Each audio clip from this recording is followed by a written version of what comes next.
سلام، من جواد ترشیزی هستم.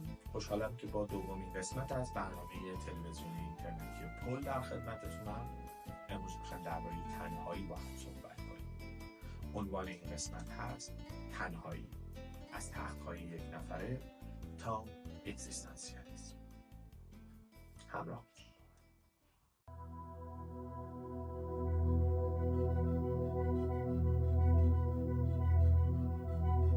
تنها بودم اما بودا نبودم و نیلوفری ارغوانی در سینه بلورینم نمی تپید. در هر زندان دنیا زندانی فراموش شده ای و در هر گورستان جهان عزیز به خاک سپرده ای داشتم و تنها بودم مثل ماه که کوتاه‌تر از تنهایی من دیواری نیافته بود.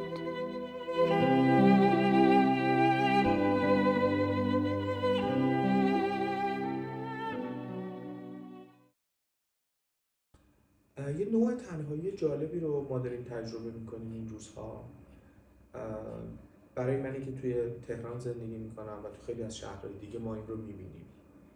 آدم هایی که توی رنج 40 سالگی، حالا شاید چند سال کمتر چند سال بیشتر و یا حتی بیشتر هستند، 50 سال 60 سال یا هرچی،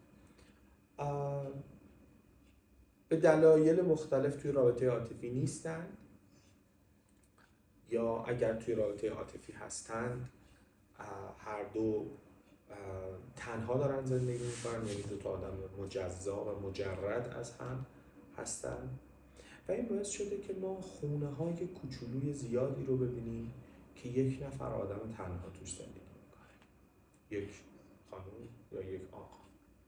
شاید 30-40 تا از دوست ها الان توی همین شهر هستن که همه تنها دارن زندگی میکنن. صبح میرن سر کار، برمیگردن یا کارشون از تو خونهشون هست هرچی، به حال یه تایمی رو برای کار اختصاص میدن، بعدم یه تایمی رو برای زندگی شخصیشون اختصاص میدن.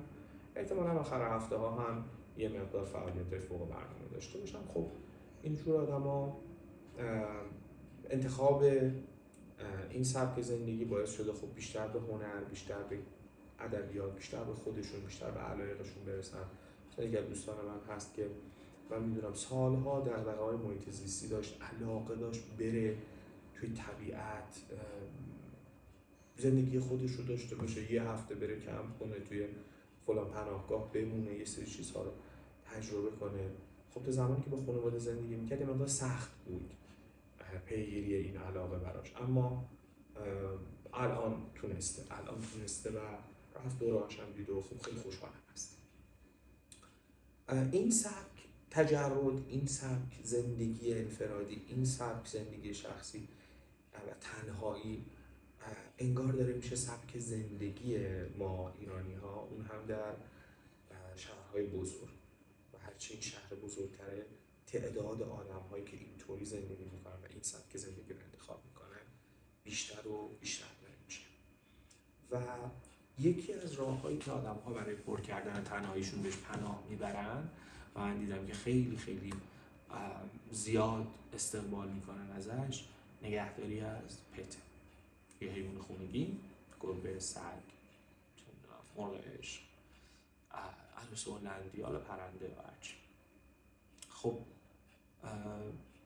البته که سگ و گربه، حتی خوچه هندی، خرگوش، البته که سگ و گربه همونطور که باز در تمام دنیا این دوتا حیوان خونگی محبوب تر هستن، خب اینجا هم محبوب تر. حالا من میخوام قصه دوتا خانوم رو بگم که من که رستم رو، الان رستم خوابیده، رستم رو میبردم برای عقیم سازی هفته پیش، با این دوتا برخورد کردم. خیلی برخورد جالبی بود. خب من 4 تا گربه دارم توی خونم و همیشه فکر میکنم که من جزو اون آدمایی ام که خیلی زیاد به حیوانات خونگی بها دادم. توی آپارتمان 50-60 متری 4 تا گربه دارم و خب تقریبا میشه گفتش که من مهمون اینام دیگه. الان جوری تصور کنید همه برنامه ها من باید با این بزرگوارا هماهنگ کنم.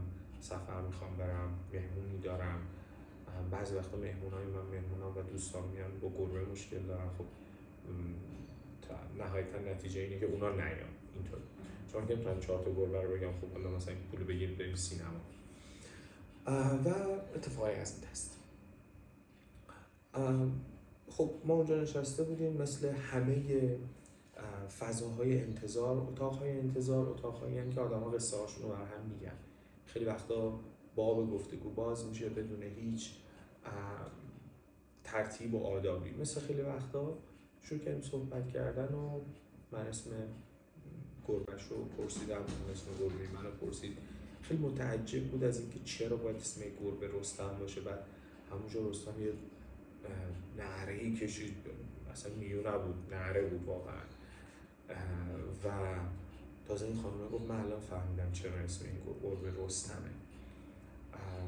و خب لحظه ای هم که میخواستن بیهوشش کنن یه چندی هم زد دست دکترم، یه حرکتی هم دست اون زد و گربه بزرگی هم هست. تو قسمت قبلی یا قسمت قبلتر فکر میکنم بود رستم توی کار. کاملا یه گربه خیلی کوچولو اندازه کف دستی رو آورده بود و میخواست انگل تراپی کنه و من فکر کردم که این گربه رو از خیابون پیدا کرده، چون گربه نهایتا مثلا 1 ماه بود. گفتم اسمی داره؟ گفت آره اسمش میوه، مثلا میو یا میوناس یا همچین چیز. اسم خیلی عادی برای یه گربه بود، اینقدر عادی بود که اصلا ذهن منم نبود. و گفتم که چه خوبه مثلا شما این گربه رو دارید امدادش میکنید، کمکش میکنید فلان اینها، حس خوبیه. برای اینو به هر حال تجربه کردم. این گربه خودم نیست، گربه که دوستامه و چون خودش نمیتونست بیاد من آوردمش. از گربه های خودم نیست، جملهش این از گربه های خودم نیست. گفتم گربه ها؟ گفت آره من 12 تا گربه دارم. و خیلی برام عجیب بود 12 تا گربه. این رو من میتونم بفهمم، من که 4 تا گربه دارم و واقعا زندگیم رو وقفشون کردم که این 4 تا بتونن سلامت بشن، غذا بخورن، غذا خوش دارن، غذا تر دارن، روزانه باید برشون مرغ آب پز کنیم، چه میدونم خاکشون تمیز کنیم، کلی کار دارن. و تعجب من باعث شد که اون خانم دیگه‌ای که ساکت بود تا اونجا و یه گربه خیلی بزرگی رو بغل کرده بود خیلی عاشقانه، اون هم به کلام بیاد و گفت چه جالب منم 20 تا گربه دارم. و باز دوباره من چشام یه مرحله بازتر شد. 20 تا؟ آره 20 تا گربه دارم. پرسیدم که خونه‌تون مثلا ویلاییه یا آپارتمانه؟ خانمی که 20 تا داشت گفت ویلاییه. من این خونه رو یکم هم سخت خریدمش ولی آرزوم بود دیگه، آرزوم بود که این خونه رو داشته باشم. یک حیات گربه‌ای، حیات رو ما سقفش رو هم یه طوری مخصوصی زدیم. گربه ها از حیات تا خونه میتونن برن بیان و هر کاری که دوست دارن انجام بدن. غیر از این 20 تا گربه من یک تک گربه دیگه هم هست توی محل که اونم بهش غذا میدم، ولی دیگه اون چون میره اجازه بهش نمیدم که بیاد، فقط همون بیرون هواشو دارن. به این خاطر که چون میرن ممکنه انگل بیارن، بعد خب 20 تا گربه رو آلوده میکنن. اما اون خانومی که 12 تا گربه داشت گفت ولی من تو آپارتمان دارم زندگی میکنم و یه آپارتمان 80 متری 2 خوابه است. من برای این 12 تا گربه کل این آپارتمان رو در نظر گرفتم، به جز یه اتاق خوابش که یه سری وسیله شخصی و شکستنی و تخت خواب خودم و اینا هست. کما اینکه اونجا هم مثلا چند تایشون میان، مثلا اونایی که کمتر شیطونن. ما مکالمه‌مون در همین حد تموم شد و من اومدم بیرون. تو راه برگشت بودم داشتم بهش فکر میکردم که این هم مثل همه جنون‌های ما، همه جنون داشتن، این که من یه دونه پت نداشته باشم، 3 تا داشته باشم، 3 تا نه، 4 تا، 4 تا نه، 6 تا، 6 تا نه، 10 تا، 10 تا نه، 20 تا. چون اینطوریه دیگه، اینا زاد و ولد میکنن دیگه، خانواده‌ن دیگه زاد و ولد میکنن. حالا اگر علم سازی نشده باشن خب قطعا همینطور زیاد و زیاد و زیادتر میشن. اما ما آدم ها چی کار میکنیم؟ من داشتم به اون عمق تنهایی فکر میکردم، اینکه اگر این مثلا این خانم ها مادر هستن یا نیستن، به این فکر میکردن بچه هاشون کنارشونه یا نیست، بچه هاشون مهاجرت کردن یا هستن.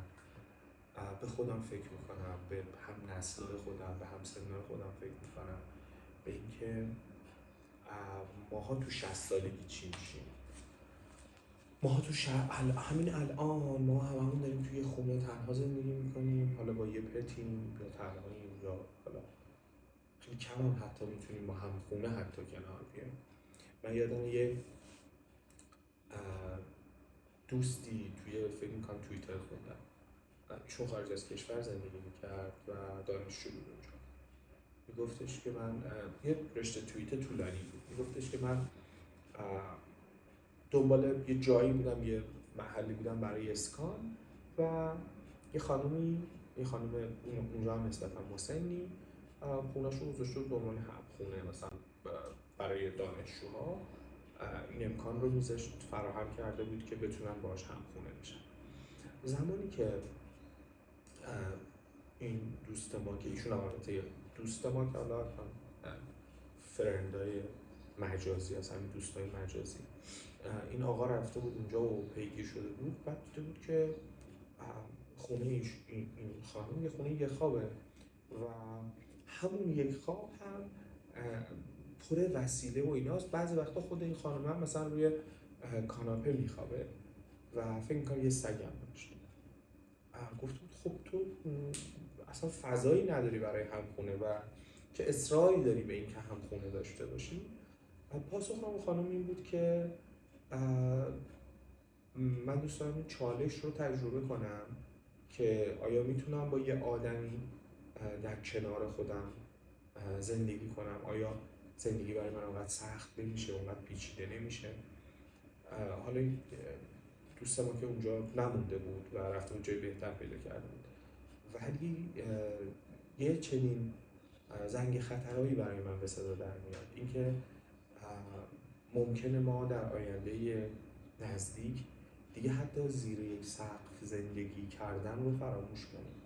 من خیلی از دوستان هستم یا حتی خود من هم حتی تجربه همخونگی داشتم که یه مدت کوتاهی رو به عنوان همخونه تجربه زندگی در کنار یک همخونه تجربه میکنن و تضادها و اون چیزی که حالا اسمش مراقبت از خود یا هر چی باعث میشه که در نهایت به نتیجه برسن که من نمیتونم، خاطر اینکه ما آدما بسیار بسیار متفاوتیم، بسیار روحیات متفاوتی داریم. شما دو تا نویسنده رو با هم نمیتونیم کنار هم زیر سقف بذاریم، چه برسه به یه نویسنده و یه مثلا شاطر نونوایی، یه شاطر نونوایی و یه راننده اتوبوس، یه نویسنده و یه فیلمساز. و دنیای مدرن و زندگی امروز روز به روز بیشتر ما رو تنها میکنه، هرچند که به ظاهر توی همین شبکه‌های اجتماعی ما ارتباطاتی داریم، اینتراکشنی داریم، کامیونیکیشنی داریم، اما تنهایی، عمق تنهایی ما اینجاها مشخص میشه. و من فکر میکنم برای نسل 30 و 40 ساله الان، همون دهه 60های خودمون به نه و اوایل دهه 70، شاید نیمه اول دهه 70، این زنگ خطر به صدا در اومده و فکر میکنم مثلا 10-20 سال دیگه تعداد اینها هم خیلی بیشتر میشه. آدمایی که یه بار ازدواج رو تجربه کردن ازش خارج شدن یا اصلا تجربه نکردن یا به هر ترتیب. قطعا من نه راهکاری دارم نه میتونم راهکاری بدم، ولی صرفاً خواستم این موضوع رو تعریف کنم. همراه باشید.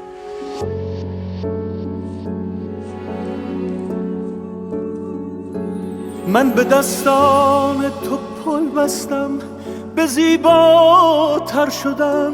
از تو میخوام از این هم با تو تنها تر شدم.